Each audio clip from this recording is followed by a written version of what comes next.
हाय, मैं हूं jasmine Patel. Welcome back. आज मैं आपको दो रियल किस्से बता रहा हूं जिससे आप समझ जाओगे कि अगर इंसान चाहे तो कुछ भी हासिल कर सकता है, लेकिन हाँ, चाहत कितनी है यह भी बहुत इंपॉर्टेंट फैक्टर है। तो आज आप इन दोनों किस्सों में से एक बहुत बड़ी बात सीखने वाले हो। तो शुरू करते हैं आज की बातें। पहले बात करेंगे 12th में ऑलमोस्ट फेल होते होते बचने वाले आईएएस ऑफिसर के बारे में, जिनका नाम है नितिन सांगवान। जी, सही सुना आपने। नितिन जी 12th में फेल होने से सिर्फ 1 मार्क से रह गए थे। ये देखो उनका मार्कशीट। केमिस्ट्री में सिर्फ 24 मार्क्स आए थे इनके। 2002 की मार्कशीट है ये। उस टाइम पर पासिंग मार्क 23 हुआ करते थे। अब ज़रा सोचो, कोई भी अगर 12th में इतना बुरा रिजल्ट लेके आए तो उसके आसपास के लोग, दुनिया, समाज, खुद वो इंसान अपने बारे में क्या सोचेगा। खास करके उसके नज़दीक के लोग ही उसके ऊपर फेलियर का स्टैंप मार देते हैं। जाने अनजाने उसे अपने ही लोग कह देते हैं कि तेरा लाइफ ख़त्म हो गया। अब क्या ये कुछ मैं गलत बोल रहा हूँ? नहीं। बच्चे जब फेल होते हैं और नाक उठाने वाले स्टेप जब ले लेते हैं, तब क्या आपको क्या लगता है उस टाइम पे वो फेल होने की वजह से ऐसे कदम उठा लेते हैं? नहीं, वो लोग दुनिया के डर से ऐसे कदम उठा लेते हैं। और बाद में दुनिया तो यही कहती है कि देखो फेल क्या हो गया, ये सब करने की क्या ज़रूरत थी, बड़ा कमज़ोर इंसान था ये। इन शॉर्ट में कहना ये चाहता हूँ आपको कि आप दुनिया के बारे में सोचना, दुनिया की बातों पर ध्यान देना बिल्कुल ही बंद कर दो, चाहे आप सक्सेसफुल हो या फिर आप फेल हो। क्योंकि जो करना है आखिर में आप ही को करना है, कोई करने नहीं आता है कभी। जो लोग आज तारीफ कर रहे हैं, कल गालियाँ बोलेंगे, परसों तारीफ करेंगे, उसके अगले दिन गालियाँ बोलेंगे। नितिन जी फेल हुए तब उनके साथ भी ये सब हुआ होगा, लेकिन उन्होंने इस फेलियर को, इस 1 साल के फेलियर को या एक सब्जेक्ट के फेलियर को जिंदगी का फेलियर नहीं बना दिया। उन्होंने कहा कि मेरी 12वीं की परीक्षा में मुझे केमिस्ट्री में 24 मार्क्स मिले थे, पासिंग नंबर से 1 मार्क ज़्यादा। लेकिन उससे ये तय नहीं हुआ कि मैं अपने जीवन में क्या चाहता हूँ। नंबर्स के बोझ में बच्चों को मत दबाओ।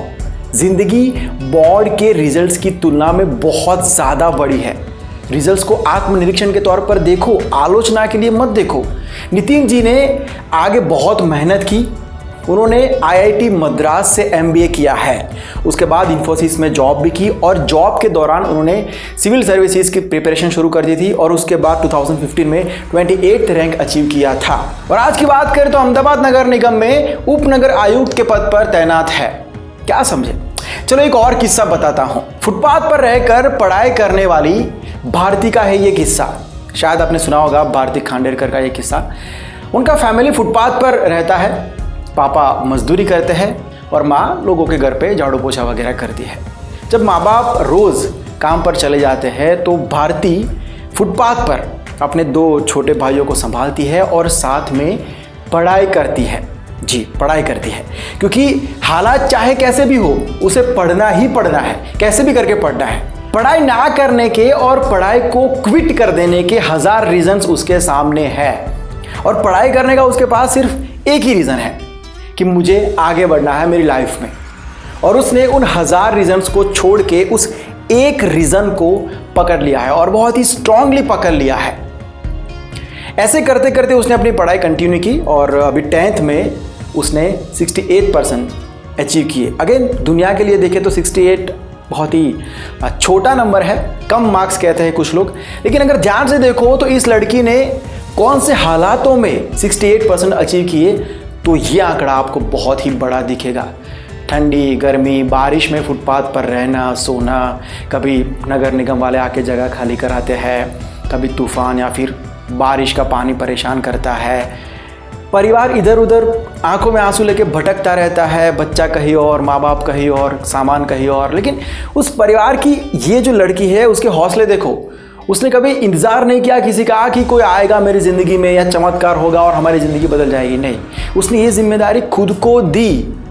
कभी फरियाद नहीं की और रोते हुए बैठे नहीं रही कि मेरे साथ ही ऐसा क्यों, बाकी लोगों की ज़िंदगी अच्छी है, मेरे साथ ही ऐसा क्यों।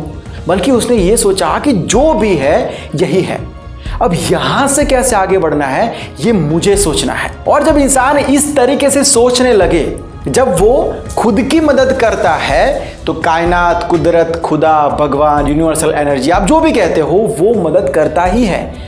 इस लड़की की लगन को देखते हुए इंदौर नगर निगम ने प्रधानमंत्री आवास योजना के तहत भारती और उसके परिवार को 1 BHK का एक फ्लैट दिया। टेबल, कुर्सी, कपड़े, किताबें, हर व्यवस्था को पूरा किया, हर ज़रूरत को पूरा किया। जब इस लड़की के पास कुछ नहीं था, तब अगर वो इतना आगे बढ़ सकती है तो आज तो उसके पास सब कुछ है, हर फैसिलिटी है पढ़ाई करने के लिए। तो सोचो वो क्या करेगी। कुछ साल के बाद ये नाम कोई बड़ी हस्ती बनकर आपके सामने आए तो चौंक मत जाना। क्या समझे इस वीडियो से, कमेंट करके बताओ। और हर वीडियो में आप यहाँ पर YouTube पर कमेंट तो करते ही हो, लेकिन साथ साथ में मैं कहूँगा कि यहाँ पर परमानेंट कमेंट्स करते जाना, तब जाके आप कुछ सीख पाओगे, आपकी लाइफ में चेंज आएगा। वक्त है लास्ट वीडियो के शाउट आउट का। तो उन 3 लोगों का नाम है युवराज सोनी, रॉक स्टार अभी एंड जय श्री राम। Well done. आज के कमेंट्स का भी इंतजार रहेगा। सबसे अच्छी 3 कमेंट करने वाले लोगों को नेक्स्ट वीडियो में, नेक्स्ट स्टोरी वाले वीडियो में शाउट आउट दिया जाएगा। अगर आपको ये वीडियो पसंद आया है तो लाइक और शेयर ज़रूर करना। अगर मुझसे कोई डायरेक्ट बात करना चाहते हो, कोई मैसेज है मेरे लिए डायरेक्टली, तो ये इंस्टाग्राम आईडी है, लिंक आपको डिस्क्रिप्शन में दिया हुआ है, मैसेज को ड्रॉप कर दीजिए। अगर आप ये सारे वीडियोस को फेसबुक पर देखना चाहते हो तो झिचिल्स के फेसबुक पेज का लिंक भी आपको डिस्क्रिप्शन में दिया हुआ है, और वहाँ पर भी हमारे वीडियोस को देख सकते हो। तो मिलते हैं बहुत जल्द एक नए वीडियो के साथ, एक नए सब्जेक्ट के साथ। Bye, take care and see you soon and keep smiling.